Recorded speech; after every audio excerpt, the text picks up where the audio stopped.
Sebelum menonton, jangan lupa like, subscribe, dan tekan tombol lonceng. Selamat menyaksikan. Halo sahabat Eljon, kembali lagi di Eljon Medical Forum bersama saya Cynthia Karani. Dan tentunya di Eljon Medical Forum ini kita akan membahas seputar dunia kesehatan. Hari ini kita akan membahas tema berkaitan dengan gigi, yaitu pertumbuhan gigi geraham bungsu yang biasanya ada menyebabkan masalah, kemudian rasa sakit juga. Nah, hari ini kita akan bahas mengenai gigi geraham bungsu ini. Di sini sudah hadir bersama kita, ada narasumber kita, Dr. Gigi Benindra Nehemia di sini. Selamat siang, Dr. Benindra. Ya, siang. Apa kabar, dokter? Baik, baik. Baik.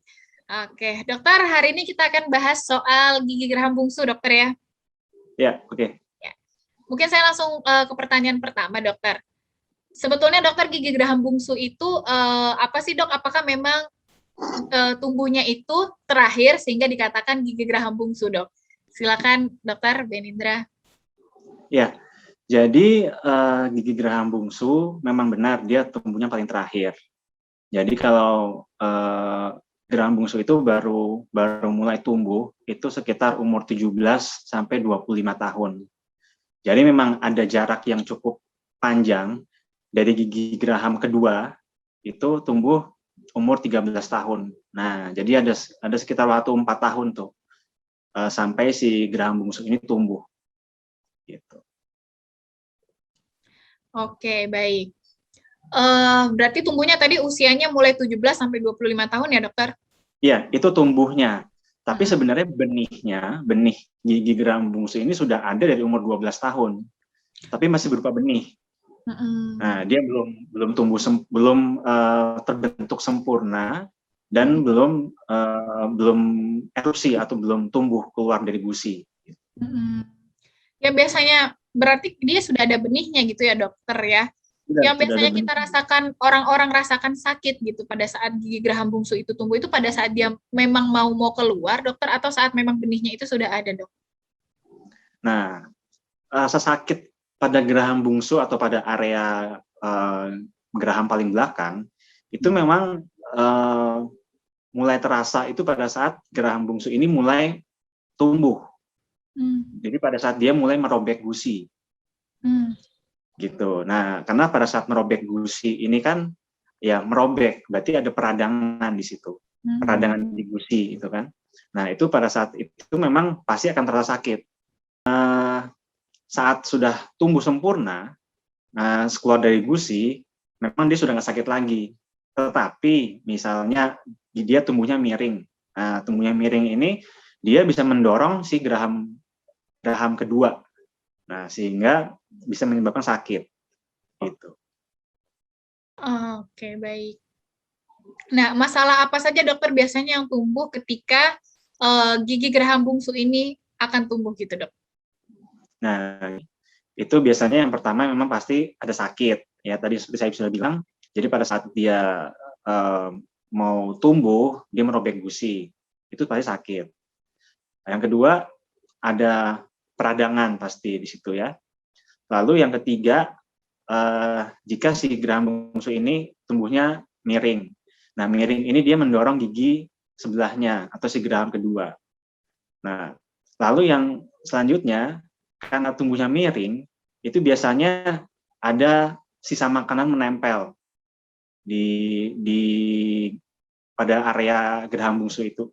Nah, karena makanan yang terjebak di geraham bungsu itu, sehingga tidak bisa dibersihkan. Nah, sehingga geraham bungsu ini cenderung bisa berlubang. Nah, setelah berlubang, pasti bisa menyebabkan infeksi pada gigi geraham bungsu itu. Nah, itu biasanya itu yang terjadi pada geraham bungsu. Oke, makanya mungkin tadi adanya rasa sakit ya, dokter ya, gigi geraham bungsu ingin tumbuh itu. Baik. Nah, tadi kan dokter menyinggung soal gigi geraham bungsu yang tumbuhnya miring gitu ya, dokter ya. Sebenarnya faktor apa, dokter, yang menyebabkannya kemudian sehingga tumbuhnya miring, dan akhirnya apakah memang akan berakibat ke gigi-gigi di sebelahnya atau seperti apa itu? Nah, jadi kenapa geraham bungsu ini tumbuhnya miring? Jadi sebenarnya harusnya tumbuhnya lurus ya, seperti gigi-gigi sebelahnya gitu ya. Tapi ada beberapa kondisi di mana rahang ini kan dia tumbuhnya itu, pertumbuhan rahang itu kan terakhir umur 12-14 tahun. Nah, setelah itu nggak ada pertumbuhan lagi. Nah, sedangkan si geraham bungsu baru tumbuh umur 17 tahun. Nah, sehingga si geraham bungsu ini tumbuhnya miring atau tidak tergantung juga dari sisa ruang yang ada. Dari sisa ruang yang ada di bagian belakang itu berpengaruh terhadap miring atau tidaknya si geraham bungsu. Nah, lalu ukuran juga berpengaruh. Jadi ada orang yang rahangnya itu besar, tapi giginya kecil-kecil. Ada juga orang yang rahangnya kecil, tapi giginya besar-besar. Gitu. Tapi ada beberapa juga yang memang dari benihnya sudah miring. Sehingga memang dia tuh gigi geraham bungsunya ini tidak keluar. Nggak muncul di gusi. Malah dia terbenam di dalam tulang. Gitu. Oke, berarti penyebabnya juga dokter gigi terasa sakit pada saat mau tumbuh itu karena tadi gerahamnya miring, giginya miring dan menabrak gigi yang lain gitu ya dok? Betul. Oke. Nah, kemudian dokter seperti apa kondisi gigi geraham bungsu ini yang sampai harus dioperasi dok? Nah, kenapa harus sampai dioperasi geraham bungsu? Nah, itu pasti awalnya pasti ada keluhan ya, ada keluhan sakit. Nah, jadi kalau sudah mulai merasa ada keluhan sakit pada geraham bungsu, itu segera periksakan ke dokter gigi. Karena tadi bisa sakitnya karena memang baru mau tumbuh, atau memang karena memang sudah ada masalah di situ. Kalau misalnya baru mau tumbuh, biasanya dokter gigi akan memberikan obat pereda sakit. Karena itu hanya sesaat. Setelah tumbuh sempurna, sudah hilang sakitnya. Nah, tapi ada beberapa kondisi yang memang yang suka saya temukan di klinik, jadi sudah tumbuh sempurna nih, tapi geraham bungsunya ini kok sakit gitu. Karena tadi mendorong gigi sebelahnya, sehingga menyebabkan bisa ada pergeseran dari gigi sebelahnya, lalu bisa menyebabkan juga berlubang gigi sebelahnya, lalu si geraham bungsu ini juga berlubang. Nah, kalau berlubang dan sudah miring, lebih baik dioperasi, diambil gigi geraham bungsunya. Gitu. Jadi kalau sudah, jadi semua tergantung dari dokter giginya nanti nih. Kalau misalnya memang dilihat ini sudah tidak bisa dipertahankan karena memang posisinya terlalu mendorong dan gigi geraham bungsunya sudah rusak, sudah berlubang besar, lebih baik dicabut atau dioperasi. Oke, baik. Tapi dokter kalau seandainya dua-duanya tumbuh gitu dokter, apakah boleh dilakukan operasi secara bersamaan gitu dok? Bersamaan kanan kiri gitu maksudnya ya? Ya, jadi saya sih lebih menyarankan jangan langsung dua-duanya kanan kiri. Jadi kanan dulu atau kiri dulu gitu. Karena setelah operasi sebelah kanan, pasti sebelah kanan itu harus diistirahatkan dulu. Nggak boleh makan dulu pakai sebelah kanan, makan pakai sebelah kiri. Nanti setelah jarak seminggu atau 2 minggu, baru boleh makan pakai dua sisi. Karena sisi sebelah kanan ini butuh masa penyembuhan atau healing. Gitu.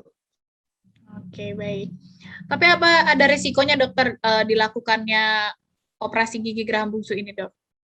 Nah, resiko pada operasi geraham bungsu ini hampir sama dengan pencabutan biasa ya. Jadi pasti resikonya bisa perdarahan yang cukup hebat, yang susah berhenti gitu ya.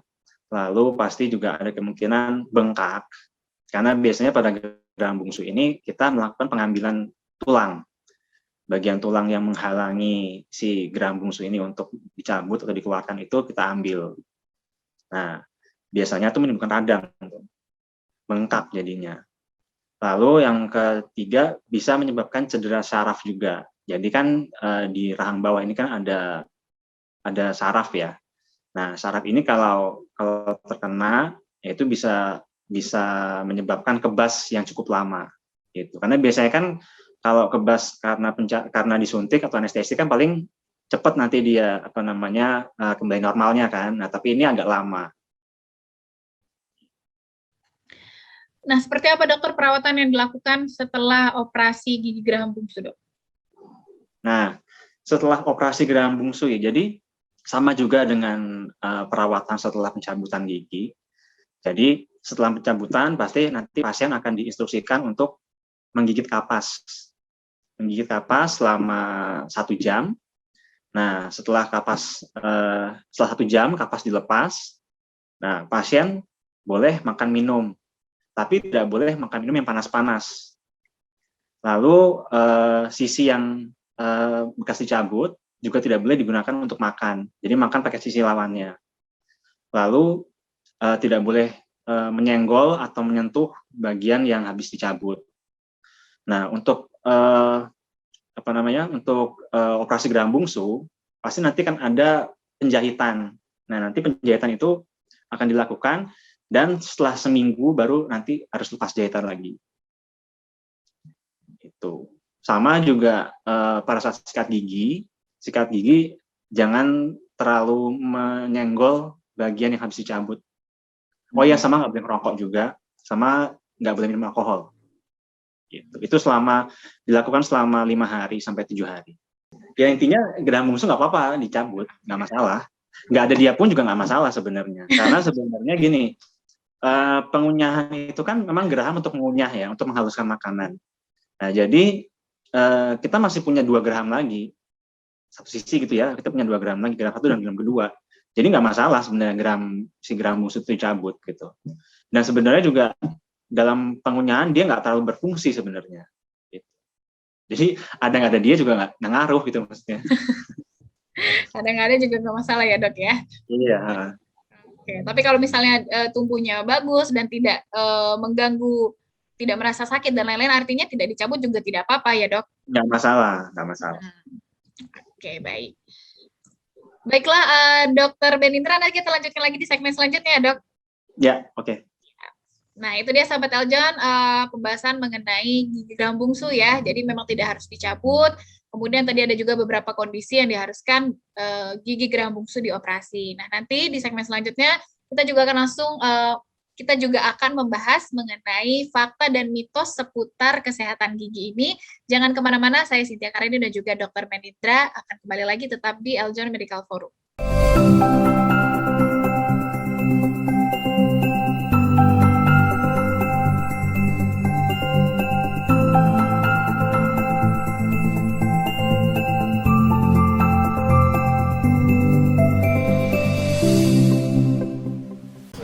Ade Tirek makan pepaye. Jangan lupa like ya.